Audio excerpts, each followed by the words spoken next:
네, 앞서서 황운하 대전지방경찰청장과 검찰개혁의 주된 방안으로 거론되고 있는 특수부 폐지에 대해서 이야기를 해봤는데요. 자, 지금부터는 두 번째 이야기를 해보도록 하겠습니다. 검찰의 자체 감찰권 폐지인데요. 법무부에 구성된 제2기 법무검찰개혁위원회가 어제 바로 검찰의 자체 감찰권을 폐지하는 방안을 법무부에 권고를 했습니다. 자, 그래서 이분을 모셨는데요. 바로 법무검찰개혁위원회 대변인을 맡고 있는 정영훈 변호사 스튜디오로 모셨습니다. 어서 오십시오. 안녕하세요. 네, 반갑습니다. 네. 자, 지금부터 좀 여쭤봐야 될 것 같은데 일단 좀 그 이해를 돕기 위해서 감찰과 수사가 어떻게 다른 건지 좀부터 좀 설명 말씀을 좀 부탁드렸으면 좋겠는데요. 일단 뭐 감찰은 내부적으로 비위 공무원에 대해서 징계를 할 수 있는 징계 사안이 발생했을 때 자체적으로 이제 감찰을 조사를 해서 징계를 목적으로 징계 사안인지 아닌지 여부를 판단하는 네. 작용이라고 행정작용에 가깝다고 보시면 되고요. 기소가 목적이 아니라 그렇죠. 징계가 목적이에요. 예, 그렇습니다. 그리고 수사는 처벌, 그러니까 그렇죠.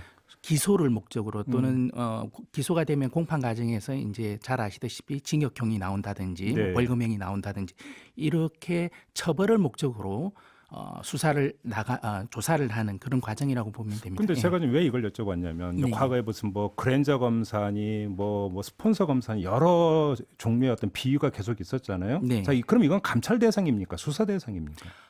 감찰 대상이자 뭐 네. 필요하다면 혐의가 있다면 수사 대상도 되는 거죠. 그래요? 네. 예를 들어서 그러니까 최근에 논란이 되고 만약에 피의 사실 공표 행위를 한 검사가 만약에 나왔다. 네. 이건 감찰입니까? 수사입니까? 그거는 이제 재직 중이라면 일단 감찰 대상이고요. 네. 범죄 그 피의사실 공표가 형법에 규정되어 있지 않습니까? 예, 예. 범죄로 그렇게 돼서 만약에 혐의가 있으면 그를 조사를 해서 기소를 해서 처벌을 하게 되는 수사가 그러니까 이제 되죠. 꼭 그냥 감찰이라 해서 그러니까 수사 그다음에 기소로 그러니까 안 가는 건 아니고 갈 수도 얼마든지 갈 수도 있다. 그럼요. 대부분은 다 겹치는 경우들도 많습니다. 예, 그래요. 예. 알겠습니다. 아무튼 그러면 법무검찰개혁위원회에서는 이 이제 그 대검에 이제 감찰부가 있는데 그게 아니라 자체 셀프 감찰이 아니라 법무부로 이걸 그러니까 가져와야 된다고 이제 그 권고를 한 거잖아요. 가져온다라는 표현보다는 정확하게 얘기하면 지금 법무부 감찰은 검찰이 자율적으로 1차적으로 감찰을 하도록 돼 있고 법무부 감찰 규정상요. 네. 법무부는 그 이후에 2차적으로 감찰을 하도록 규정이 그렇죠. 돼 있거든요. 그렇죠. 그러니까 2차적 감찰을 1차적으로도 감찰할 수 있도록 하기 때문에 가져온다라는 표현보다는 기존에 2차적으로 돼 있다는 거를 1차적으로 그러니까 정상화시킨다 이렇게 보시면 될 것 같습니다. 정상화. 그럼 예. 원래 법의 취지에 따르면 감찰권은 법무부에 있는 거지 검찰이 있는 게 아니었는데 네, 그렇습니다. 원래는 잠깐 말씀드리면 법무부 감찰 규정은 네. 2005년경에 아마 제정이 된 걸로 알고 있습니다. 예. 그 제정된 연역을 제가 보니까 예. 연역이 안 나와 있더라고요. 다만 그 상황을 보면 그 당시 2005년대 참여정부 당시에 대선 자금으로 송광수 검찰총장이 이렇게 상당히 이제 국민으로 신뢰를 받을 때였고요. 네, 네. 그 임기가 끝나고 2005년 4월에 다음 총장께서 김종빈 총장께서 네, 아마 네, 재임을 하셨는데 그때 자체 감찰을 굉장히 강화했습니다. 아, 그랬나요? 자체 암행 감찰 뭐 자체 검찰 자체 감찰을 강조하면서 강화를 했고요. 네. 그때 2005년 9월에 아마 이제 감찰 규정이 만들어진 걸로 알고 있습니다. 네. 그 감찰 규정이 아마 그런 연장선상에서 법무부 장관의 승인을 받아서 아마 제정이 된 게 아닌가. 네. 그 규정과 함께 관행상 그동안 이제 검찰에서 자체적으로 1차 감찰을 해왔고 법무부는 거기에 대해서 규정에 의해서 또는 관행에 의해서 그 규정에 의해서 만들어진 관행에 의해서 검찰에 대한 감찰은 거의 안 했다라고 보시면 정확하게 맞을 것 같습니다. 근데 자 그러면 그 이 대검에 두는 게 아니라 법무부가 그러니까 주되게 감찰을 해야 되는 이유는 어디에 있는 걸까요? 왜냐하면 일단 기본적으로 어느 조직이든 이른바 말하는 제19 감사기가 좀 이루어집니다. 원래 이제 조직 내의 자정작용이라는 건 사실상 엄격하게 해지기 어렵거든요. 네. 그렇기 때문에 지금 법무부 감찰권이 실제로 하는 이 논의가 이루어지는 배경도 검찰청 내에 검찰 내에 검사에 대한 비위나 이런 부패에 대해서 자정작용이 이루어지는 경우는 뭐 거의 다 아시지 않습니까? 거의 뭐 자정작용이 이루어지지 않고 있고 그러다 보니까 이런 검찰에 대한 통제 중에서 내부적 통제 방안으로 법무부의 감찰권을 실질화하고 강화하는 방안으로 가는 것이 맞다 이렇게 생각합니다. 바로 그 지점인데요. 그러면 지금까지 이제 그 대검의 감찰부가 있었고 자체 감찰을 해왔는데 네. 얼마나 그러면 제대로 감찰했는지 그 제가 얼핏 보니까 법무검찰개혁위원회 차원에서 실태 점검 있었습니까? 실태 점검은 저희들이 뭐 이전에 뭐 저희 이제 법조 이제 전문가들 위원들이 구성이 되었고요. 검찰 내에서 뭐 비위나 뭐 부패에 대해서 감찰이 제대로 됐다는 거 되지 못했다는 거는 뭐 공지에 뭐 사실 가깝게 다 알고 있는 부분들이거든요. 저는 감찰하면 이거 떠오르는 거 딱 한 케이스인데 박근혜 정부 때 이제 국정원 수사와 관련해서 네. 뭐 최동욱 당시 검찰총장을 네. 감찰한 해 만에 네. 그건 일종의 이제 정치적 감찰이었고 일상적으로 그 2천여 명의 뭐 검사들에 대해서 잘못된 비위나 여기에 대해서 감찰을 하는 실제로 감찰하는 부분들은 없었다고 보고 저희들이 이제 통계 자료를 확인한 거는 최근 3년치를 요구를 했습니다. 그러니까 감찰 최근 결과. 네. 예. 법무부가 검찰에 대해서 감찰을 한 최근 3년치 사례를 요청을 했습니다. 지원단에다가 네, 네. 저희 법무부 지원단에다요. 단 한 건도 없었습니다. 3년 동안 네. 한 건도 없었다고요? 네, 기록 자체가 없습니다. 그러니까 감찰 기능이 아예 작동이 안 됐다. 네, 그렇습니다. 아, 이거는 법무부의 감찰을 말씀하시는 거죠? 네, 법무부가 검찰에 대해서 검사들에 대해서 감찰한 사례가 전무하다는 겁니다. 그러면 세금 검찰이 자체적으로 검사를 감찰한 그 통계는 또 따로 있을 수가 있는 겁니까? 아니면 그건 아예 또 그것도 역시 마찬가지로 없는 겁니까? 그러니까 이제 법무부가 이제 검찰에 대해서 감찰을 한 사례, 그거는 법무부 기록에 의하면은 최근 3년치는 없다라는 겁니다. 예. 알겠습니다. 자, 그러면 이 감찰 기능이라고 하는 게 검찰에 대한 민주적 통제에 있어서 어떤 하나의 핵심 방법이라고 만약에 놓고 본다면 일각에서는 이런 이야기를 합니다. 자, 그러면 검찰이 자체적으로 감찰을 하지 않고 법무부가 감찰을 하게 되면 까딱하면 이게 민주적 통제가 아니라 정치적 통제로 악용될 수가 있다. 네. 이렇게 주장하는 사람들이 네. 있거든요. 이 점은 어떻게 받아들이세요? 그런 쪽이 이제 뭐 이제 위원님들의 얘기가 그런 논의도 다 있고요. 그래서 저희들이 이제 공고를 할 때 법무부 감찰관이나 감찰 위원회의 구성이라든지 이런 부분에 있어서 독립성이나 공정성, 중립성 확보할 수 있는 방안을 마련하라고 네. 종합적인 방안을 마련하고 같이 공고를 했습니다. 그래요. 예, 그런 우려 부분이 있기 때문에 그런 우려 부분도 있을 수 있기 때문에 그 같이 방안을 마련하라고 했고 네. 그리고 실제 지금 규정에도 수사에 개입할 목적에 감찰은 하지 못하도록 규정은 되어 있습니다. 그래요? 네. 예, 수사에 개입할 목적의 감찰이라고 하면 예를 들면 어떤 것이 있을 수가 있는 겁니까?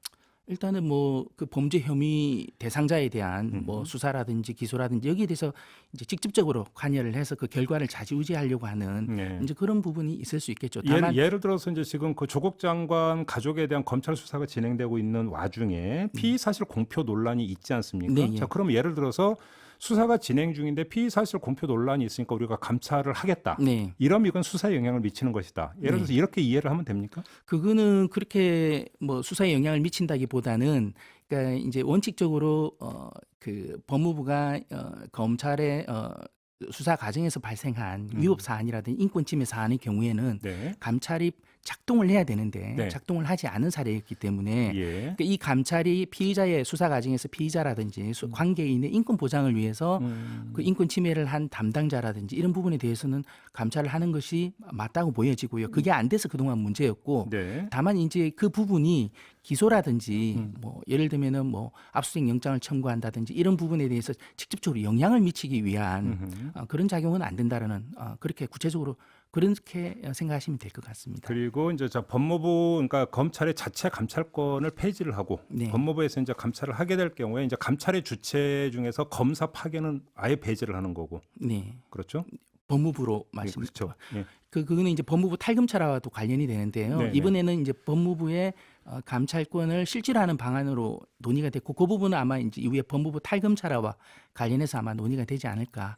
예, 같은 연장선상이라고 보시면 될 것 같습니다. 그럼 이게 실무적으로 이제 궁금해서 하나만 더 여쭤보겠는데요. 자, 그러면 이제 비위에 대한 어떤 첩보라든지 네. 이런 것들이 그 확보가 돼야만 감찰권이 발동이 될 것 아니겠습니까? 네, 근데 그렇습니다. 문제는 검찰이 네. 똘똘 뭉쳐갖고 법무부에 서 감찰 파트로 흘러나가는 거 만약에 막고 이래버리면 실제로 감찰권이 무력화될 수도 있는 거 아닙니까? 뭐 그럴 수도 있죠. 하지만 저희들은 지금 네. 검찰 개혁으로 지금 다양하고 많은 주제를 하고 있는데 그중에 검찰 내부적인 조직의 민주적 통제도 운영도 저희들은 얘기를 하고 있습니다. 예컨대 뭐 검찰 수사관이나 검찰 직원분들의 이프로스, 그러니까 이프로스라든지 내부 통신망 게시판, 말씀하시는 거죠. 익명 게시판을 예, 예. 보장하는 방안이라든지 예. 그런 부분들도 논의를 하고 있고요. 그러니까 내부 고발. 그러니까 예. 내부적으로 이제 의견이 자유롭게 형성될 수 있도록 뭐 몇 분 검사님들이 솔직하게 자유롭게 의견 개진하는 것처럼 그런 부분들이 또 조직 내부를 건강하게 만들지 않습니까? 그런 네. 속에서 감찰에 대한 첩보도 충분히 올 수 있을 거라고 봅니다. 예. 알겠습니다. 자, 감찰 문제는 이 정도로 하고요. 이왕 모신 김에 그 앞서 이제 저희가 황운하 대전지방경찰청장과 이 특수부 폐지에 대해서 잠깐 이야기를 나눴는데 네.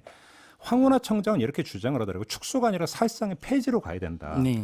극히 예외적인 직접 수사만 허용하는 것으로 한정이 되어야 되고 네. 따라서 서울중앙지검이 한 너댓 명의 검사로 구성되는 일개 부서면 족하다. 네. 이렇게 주장을 했거든요. 네. 황운하 청장이 이런 의견은 어떻게 생각하세요? 일단 기본적인 방향은 맞다고 봅니다. 그래요? 그러니까 이제 한 두세 개 정도의 청에 뭐 일단 특수부를 아예 전면 폐지할 수는 없고요. 다만 그러니까 필요가 없는 일부 지역의 뭐 검찰청 내 특수부는 폐지를 하는 게 맞고요. 네. 그러니까 두세 개 남겨두는 특수부에 있어서도 예. 그대로 뭐 예를 들어 예컨대 중앙지검처럼 중앙지검이 예전에 대검의 중수부 역할을 지금을 하고 있는데 굉장히 지금 규모가 비대해져 있거든요. 네네. 제 통계로 확인한 바에 의하면은 기사에도 나왔지만 참여정부 들어왔을 때 한 두세 명 정도에 불과했는데 특수부 토탈 검사가 중앙지검이에요. 예, 중앙지검에. 지금이에요. 근데 예. 지금 2019년 5월을 기준으로 했을 때는 50여 명이었고요. 지금은 조금 몇 달간 기류 변화에 의해서 이제 한 40명 정도 선에서 네. 줄어든 걸로 알고 있습니다. 그래요.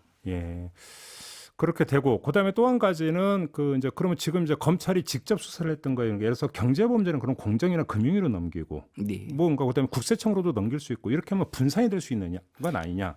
이런 방안은 어떻게 생각하세요? 그러니까 이제 일단은 중앙지검이 이제 특수부 중수부 역할인데 많이 그 중앙지검에 남겨두는 특수부도 많이 규모를 줄여야 되고요. 네. 그럼 줄여주는 그 특수사에 대한 그런 공백은 어떻게 할 것이냐, 약간 이제 그런 취지로 이제 말씀을 하셨는데 그런 분들은 그러니까 형사부도 사실은 인지 수사를 할 수가 있거든요. 네. 형사 사건을 하다가 그 예를 들면 인지해서 할 수 있는 부분들이 있고요. 네.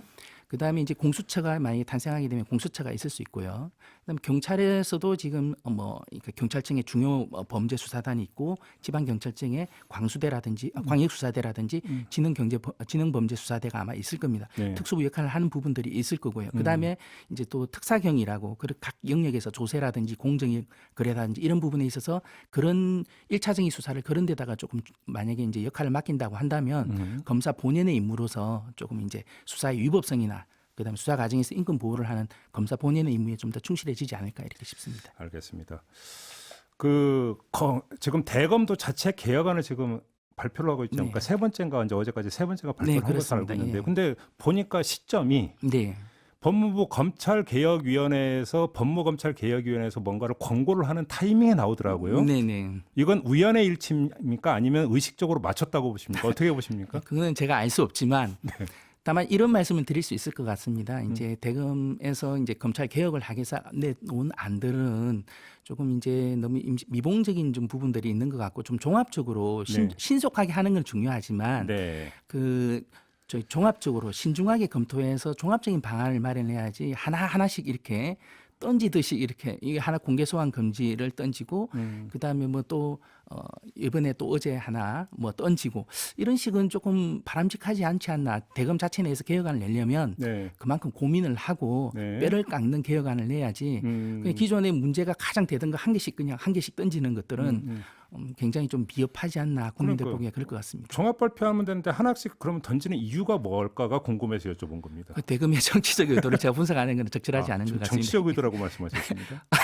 그런 의도는 아니고 대검의 의도를 네. 저희가 그렇게 추론하는 것은 맞지 않는 것 같습니다. 그래요. 뭔가 그 김남준 그 위원장께서는 어제 이제 그 JTBC 뉴스룸인가 거기서 네. 인터뷰에서 이제 선점 경쟁 네. 이런 식으로 보시던데 네. 선점 경쟁으로 봐야 되는 겁니까? 아니면 이제 법무부 주도성에 대해서 일정하게 어떤 힘을 빼기 위한 것으로 봐야 되는 겁니까? 어떻게 봐야 되는 건가요? 저희들은 뭐 어쨌든 대검이나 뭐 최근 논란이 되는 장관은 전혀 신경 쓰지 않고요. 논외로 하고요. 저희들 검찰위원분들은 네. 다 전문가들이고요. 이 검찰 개혁에 대해서 다 공감하시는 분들로 모여 있고 그리고 국민들의 염려도 알고 있고 하기 때문에 네. 저희들이 지금 일주일 남짓 기간에 3번의 공고가 나갔습니다. 굉장히 타이트하게 운영이 되고 있고요. 그래서 그런 것을 알고 있기 때문에 최선을 다해서 지금 개혁안들을 내놓고 있다고 이렇게 보시면 될 것 같습니다. 네. 알겠습니다. 자, 말씀 여기까지 드릴게요. 고맙습니다. 네, 고맙습니다. 네, 지금까지 법무검찰개혁위원회 대변인을 맡고 있는 정영훈 변호사였습니다.